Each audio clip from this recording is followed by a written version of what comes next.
Quiero hablar de una manera muy práctica para que podamos tener un entendimiento claro de lo que realmente significa conocer la voluntad de Dios para nuestras vidas. Me atrevería a decir que en mi vida probablemente esa es la pregunta que más se hace. ¿Cómo sé lo que Dios quiere que yo haga?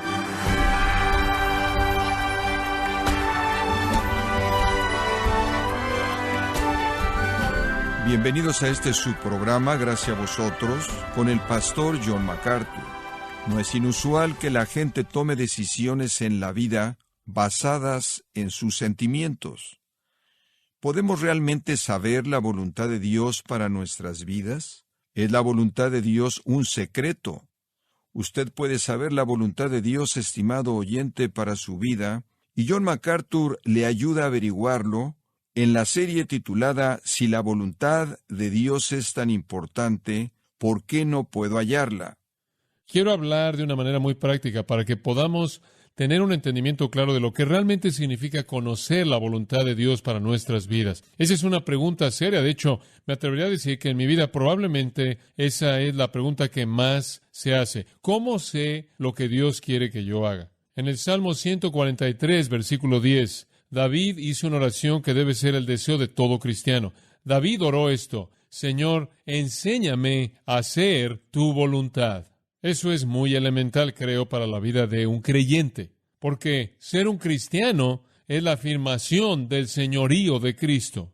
Ser un cristiano es un acto de sumisión inicial al control y al liderazgo de Cristo, y entonces hacer su voluntad ciertamente sigue ese tipo de sumisión. Nuestro bendito Señor mismo puso el ejemplo. Ningún otro más que Cristo tiene el corazón de siervo perfecto. Desde el principio mismo, en su encarnación, Él presentó de manera clara el hecho de que Él había venido para hacer la voluntad del que lo había enviado. E inclusive cuando eso lo llevó a la agonía de la expectativa de la cruz, conforme Él en el huerto se entregó en oración al Padre y presentó el sentimiento de su propia alma, inclusive en ese momento de crisis, Él nunca se desvió de ese compromiso, porque ahí fue en donde dijo: no se haga mi voluntad, sino la tuya.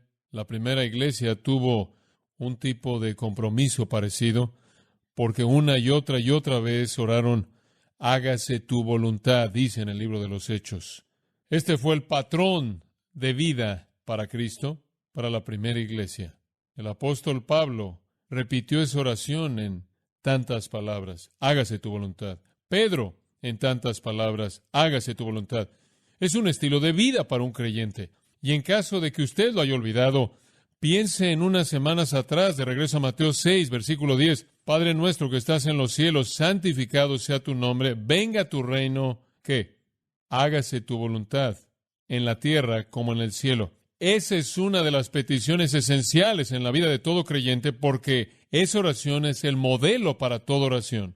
Debemos orar de manera constante: hágase tu voluntad. Hacer la voluntad de Dios desde el corazón, como Pablo lo expresa en Efesios 6:6, es básico entonces para la vida del cristiano. De hecho, me atrevería a decir de que a menos de que haya un deseo en usted por hacer la voluntad de Dios, es por lo menos cuestionable si usted es un cristiano realmente. Juan 7 indica que para alguien que es un creyente habrá un deseo por conocer la voluntad del Padre. Pablo operó por la voluntad de Dios. En Romanos, simplemente para darle un par de escrituras, capítulo 1, versículo 10, él dice: haciendo petición, si de alguna manera ahora tenga un viaje próspero por la voluntad de Dios de venir a vosotros.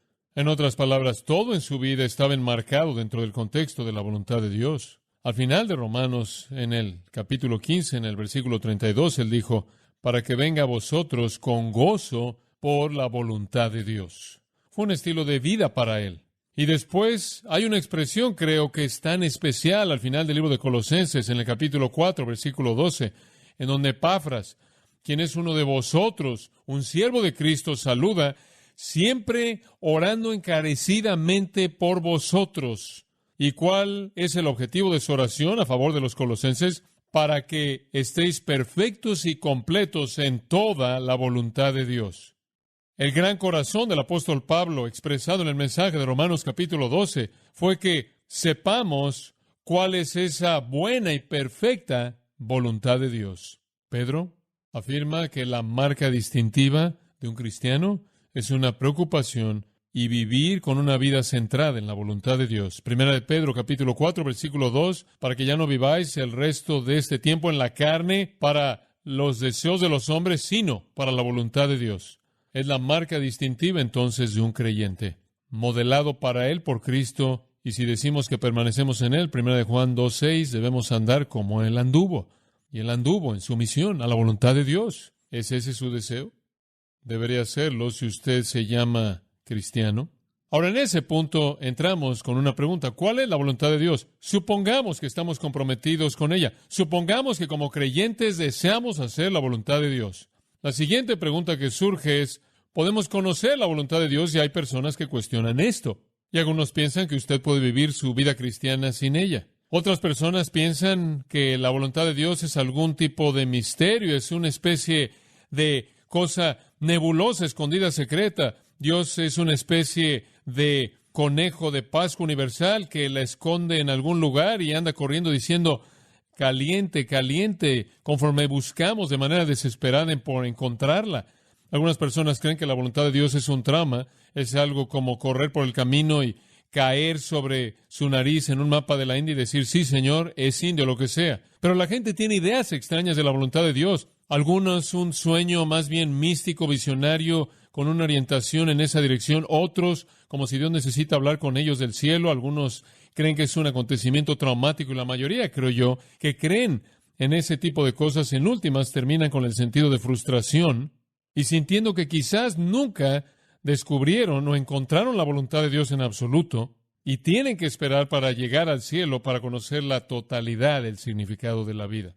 Pero creo que podemos conocer la voluntad de Dios. Permítame decirle por qué. No creo que Dios quiere cosas para nosotros que no hace disponibles para nosotros. Eso para mí es un pensamiento muy elemental. Si Dios tiene una voluntad para mi vida, entonces Él la va a revelar para mí si estoy en el lugar correcto para recibirla. Dios de manera deliberada no se frustra a sí mismo y entonces la gente dice, yo no sé a qué escuela debo ir o no sé qué trabajo debo buscar. Estoy a la mitad de tomar una decisión importante o no sé con qué niña casarme. Tengo 6 ahí en fila y estoy eliminándolas. Voy a eliminar una esta semana y voy a eliminar a otra la semana próxima a ver quién queda, pero no sé cuál. ¿Se da cuenta? ¿O cómo sé si debo mudarme a otra casa? ¿O cómo sé qué debo hacer con esta persona problemática en mi familia? ¿O qué debo hacer para armonizarme mejor con mi esposa o mi marido? ¿Cómo sé cuál es la voluntad de Dios? La respuesta a esa pregunta es que Dios tiene una voluntad. Y si tiene una voluntad, Él quiere que usted la conozca y Él la va a hacer disponible para usted. Realmente creo que Dios está ocupado por manifestar de manera abierta, clara, sus deseos para nosotros. Usted lo puede saber. Usted se remonta hasta Génesis capítulo 1, versículo 14. Usted va a leer en ese relato de los primeros, el primer capítulo de la Biblia, después del comienzo mismo de la creación, esta afirmación. Y Dios dijo, haya luz en el firmamento del cielo para dividir el día de la noche y sean para señales y temporadas y para días y años. Ahora, las estrellas y la luna y el sol no son tan solo para días y años. No son únicamente para identificar los calendarios. Son para que sean señales y para temporadas. Y la palabra hebrea temporadas no significa invierno, verano, primavera y otoño. La palabra hebrea para temporada y la palabra específica significa una congregación de personas o una reunión de la congregación. En otras palabras, los cuerpos celestes literalmente iban a ser usados por Dios para establecer ciertas congregaciones de la gente. Y si usted estudia el Antiguo Testamento, descubrirá que todos los festivales y todas las festividades y todos los días feriados de Israel fueron identificados por el lugar en donde estaban los cuerpos celestes en cierto momento. Todos estaban en relación, por ejemplo, al equinoccio tal o la luna llena.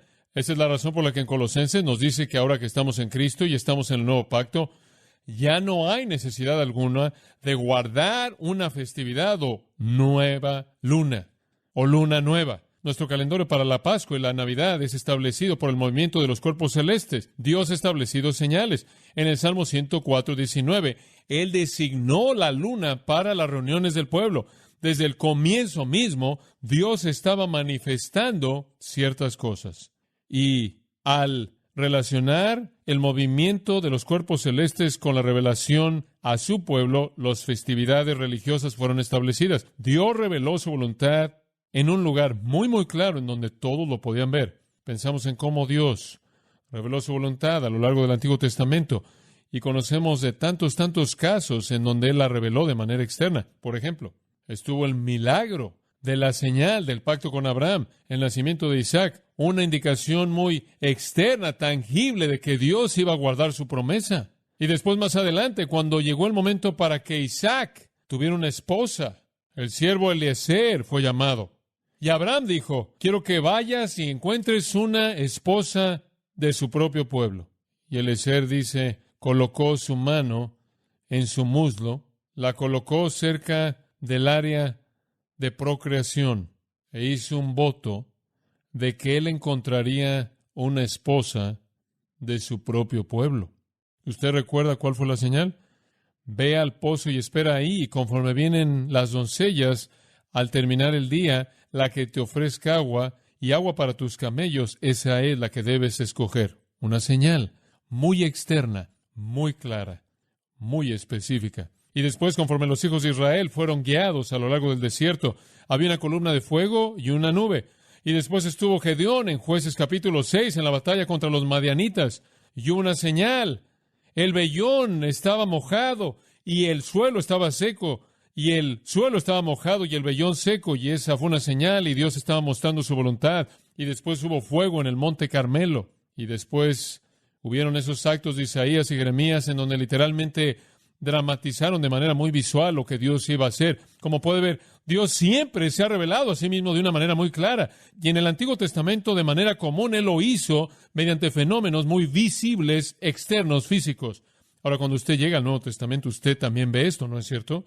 Vemos señales en el Nuevo Testamento. El Evangelio de Juan es una serie de 8 grandes señales de milagros. De hecho, a usted quizá le interesará saber que la palabra milagro nunca es mencionada en el Evangelio de Juan ni una vez, porque son señales que apuntan de una manera muy física a Cristo. Y en Juan 20, versículos 30 y 31 dice, en ese texto específico, lo que Jesús hizo fueron señales, y Él hizo muchas otras señales para que pudiéramos creer que Él es quien decía ser.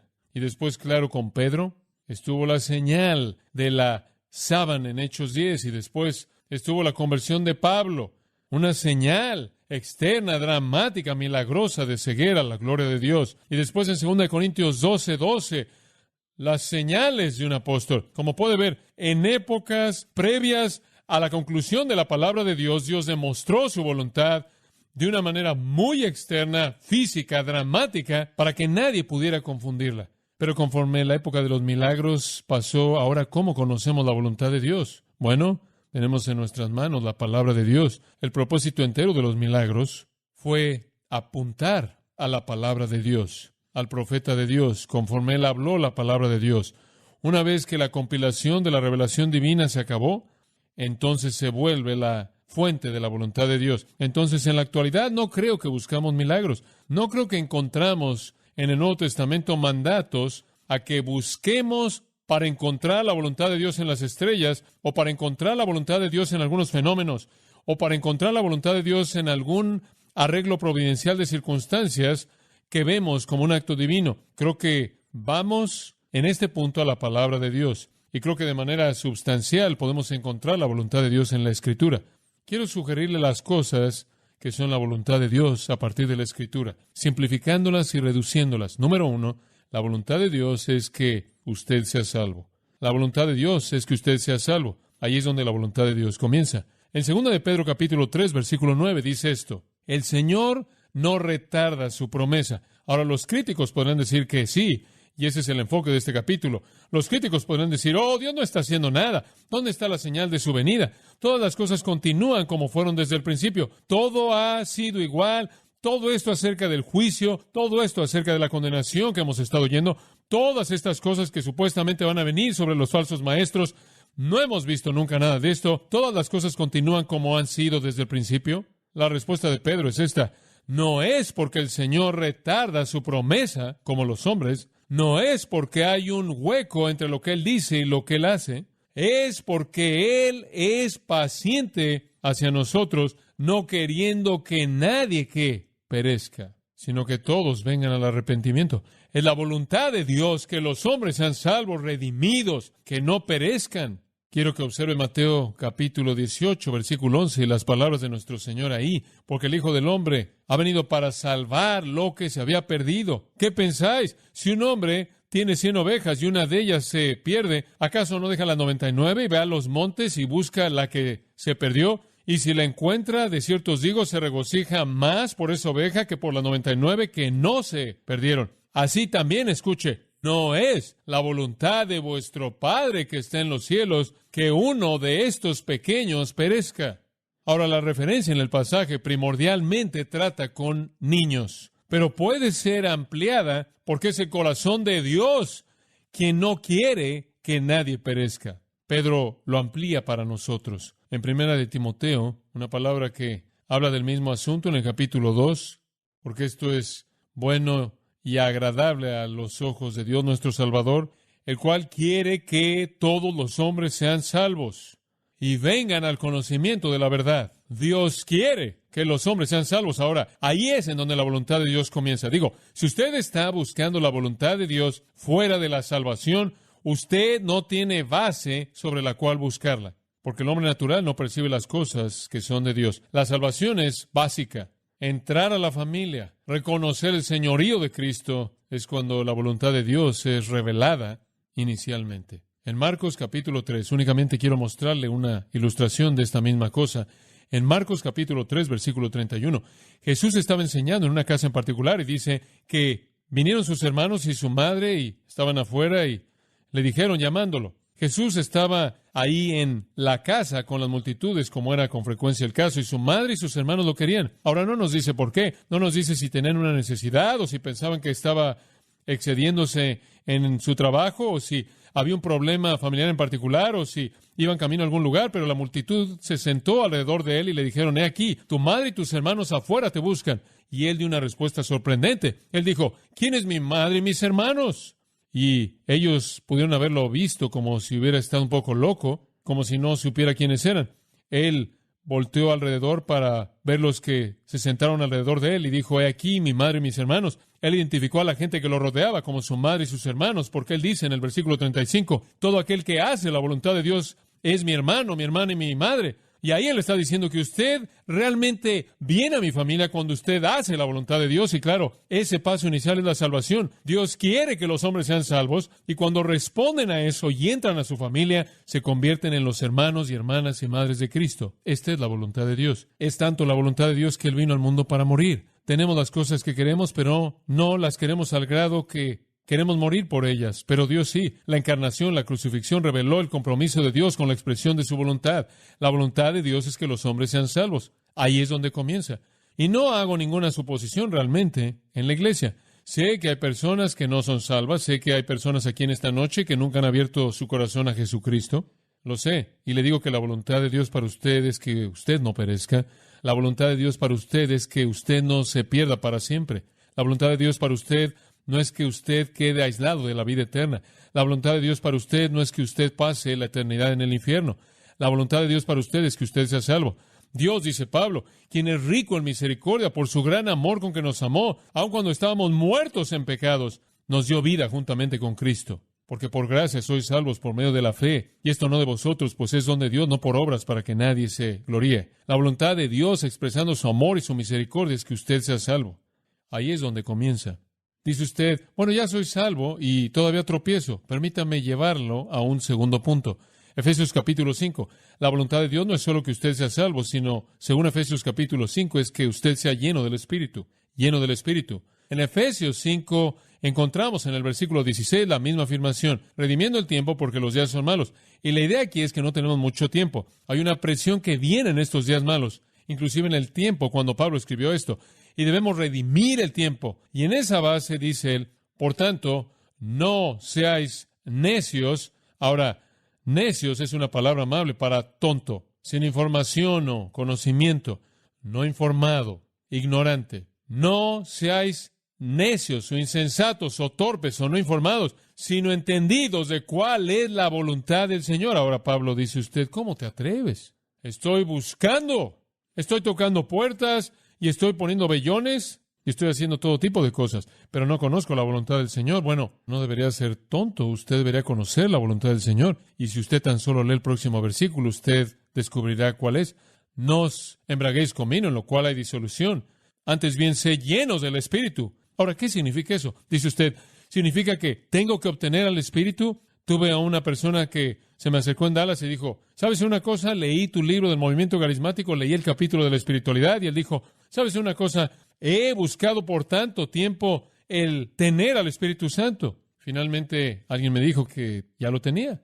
Si alguno no tiene al Espíritu de Cristo, no es de él. Romanos 8:9. ¿Qué? Aún los corintios carnales, quienes cometieron todo pecado concebible, se les dice, Pablo, ¿no sabéis que vuestro cuerpo es templo del Espíritu Santo? A todos se nos ha dado a beber de un espíritu, 1 Corintios 12:13. Entonces, todos los creyentes poseen el Espíritu de Dios. Ese no es el punto. No necesitamos buscar lo que ya tenemos. Dice usted, bueno, si todos tenemos al Espíritu Santo, ¿no deberíamos tener poder en nuestras vidas? ¿Acaso realmente no deberíamos manifestarlo en nuestras vidas? Eso es correcto, porque Hechos 1:8 dice, recibiréis poder después de que el Espíritu Santo haya venido sobre vosotros. La palabra poder es dunamis o dinamita.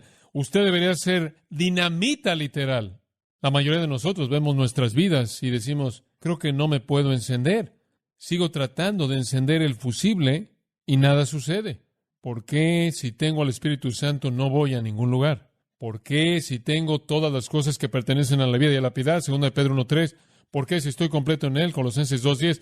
¿Por qué si tengo este poder nada sucede? Y la pregunta simplemente es respondida porque usted no está lleno.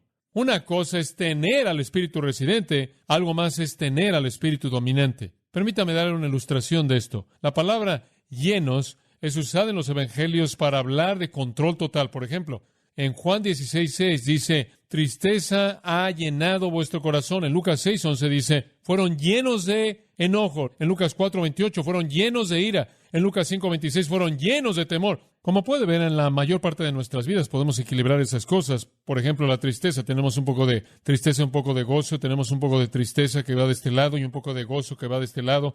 Y tratamos de equilibrarlo. Y si algo realmente malo pasa, tratamos de pensar en pensamientos felices y todo el mundo trata de animarnos. Pero cuando algo horrible, un desastre total, una herida terrible, una muerte o lo que sea, boom, va al lado de la tristeza y estamos llenos de tristeza. Ese es el significado de la tristeza. En nuestras vidas, básicamente, el Espíritu de Dios está ahí y hay poco para el Espíritu y hay poco para nosotros y un poco para el Espíritu y un poco para nosotros. Y en cierta manera equilibramos las cosas con la carne y llega un momento en el que cedemos todo al Espíritu y somos llenos del Espíritu y la balanza se inclina a su lado. De acuerdo con Romanos 6, es cuestión de ceder en obediencia al Espíritu de Dios. Debemos ceder al Espíritu de Dios para que Él pueda llenarnos. Quiero ilustrar esto con una ilustración que he usado muchas veces al enseñar esto, pero creo que le va a ayudar. Pedro es la ilustración clásica que quiero usar. Ahora, Pedro básicamente sabía una cosa. Si él no sabía nada más, él sabía que él quería estar donde Jesús estuviera. En una ocasión Jesús trató de despedirlo y le dijo, Señor, ¿a quién iré? Tú tienes palabras de vida eterna. El Señor nunca podía deshacerse de Pedro. Sé que hubieron días cuando él caminó por el camino y se detuvo y Pedro corrió atrás de él. Pedro lo siguió. Él siempre estaba ahí. Él era uno de los 3 del círculo interno. No estoy seguro de que él fue escogido. Simplemente creo que no podía deshacerse de él, lo que sea. Pero Pedro quería estar donde Cristo estaba. Y hay una razón muy obvia. ¿Por qué?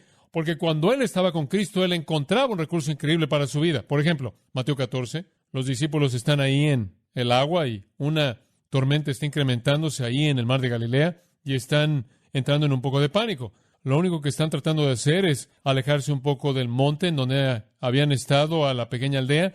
No debió haber sido un problema, pero la tormenta vino y el viento fuerte que entra ahí en ese pequeño valle entre esos riscos en el este y los montes al norte y al oeste realmente hizo que esto se agitara.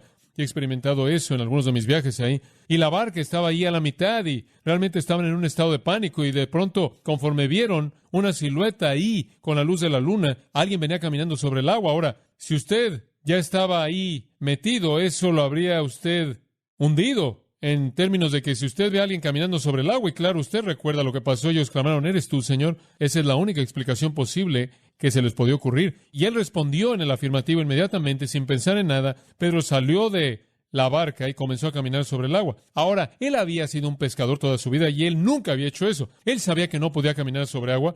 En términos cognitivos, él sabía eso. Dice usted, bueno, ¿por qué es que él hizo algo así? Brincó de la barca. Bueno, creo que fue porque él tuvo este deseo consumidor de estar en donde Jesús estaba. Y él salió ahí un poco. Usted sabe, él pensó que estaba bien y comenzó a revisar lo que estaba haciendo y después comenzó a hundirse. El Señor tuvo que levantarlo, sacarlo y después caminaron juntos de regreso a la barca. Ahora, simplemente me puedo imaginar cómo Pedro, usted sabe, debió haberse acercado a la barca. Hola, señores, usted sabe, simplemente es algo muy normal. Conforme él caminó por el agua con el Señor, Pedro aprendió una gran lección. Él aprendió que cuando él estaba cerca de Jesucristo, él podía hacer lo milagroso. Más adelante en Mateo capítulo 16, el Señor estaba haciéndole un examen a los discípulos acerca de quién era él, y él dijo, ¿quién dicen los hombres que soy yo? Y ellos dijeron, algunos dicen que eres Elías o Jeremías o alguno de los profetas. Y él dijo, ¿pero quién decís que soy yo? Y de pronto la boca de Pedro comenzó a moverse de manera independiente de su cerebro. Y él dijo, tú eres el Cristo, el Hijo del Dios viviente. Y el Señor le dijo, y él debió haber estado sonriendo, sangre y carne no te reveló eso a ti, Pedro, mi Padre en los cielos lo hizo. Y Pedro aprendió una segunda gran lección. Cuando él estaba en la presencia de Jesucristo, él no solo podía hacer lo milagroso, él podía también decir lo milagroso.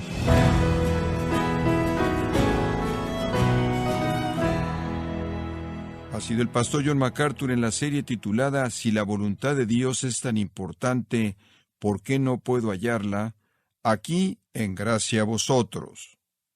Estimado oyente, como John explicó hoy, usted puede conocer la voluntad de Dios, está justo ahí en su palabra, y pocos recursos hacen el significado de la Escritura sea tan claro que la Biblia de Estudio MacArthur, por ello puede obtener su copia en gracia.org o en su librería cristiana más cercana.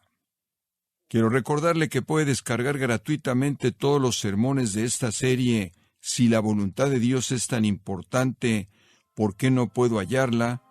Así como todos aquellos que he escuchado en días, semanas o meses anteriores en gracia.org.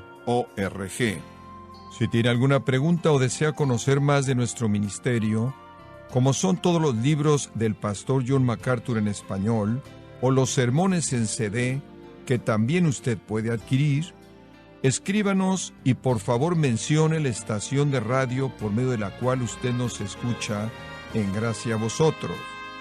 Es importante conocer no solo el país y ciudad de donde usted nos escucha, sino también la radio.